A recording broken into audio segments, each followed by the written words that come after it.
नबी करीम अलैहिस्सलाम फरमाते हैं, मैं उस बंदे को जानता हूँ जो सबसे आखिर में दोज़ख से निकाला जाएगा और जन्नत में डाला जाएगा। हुज़ूर फरमाते हैं, अल्लाह ताला अपने करम से, अपनी रहमत से ना उस बंदे को करीब करेगा, अपने करम के, और करीब करके ना उससे गुनाह पूछेगा। ये वाले गुनाह किए थे, छोटे छोटे गुनाह सगीरा ये किए थे, अब क्या करे?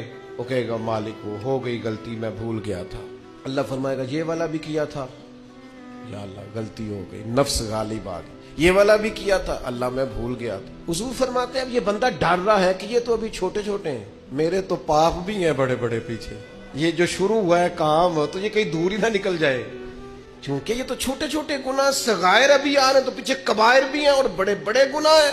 नबी करीम फरमाते हैं, वो डर रहा है, जब उसके छोटे छोटे गुनाह गिनवा लिए जाएंगे ना, अल्लाह ताला फरिश्तों से फरमाएगा, इसके इन सारे गुनाहों को मिटा के इस जगह पे नेकियां लिख दो।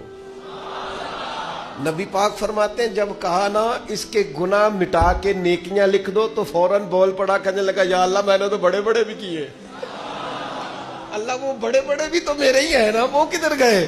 तो हुजूर इस बात को बयान करते मुस्कुराए, और सहाबा फरमाते हैं, इतना मुस्कुराए कि हमने मुकद्दस दांतों से नूर निकलता देखा।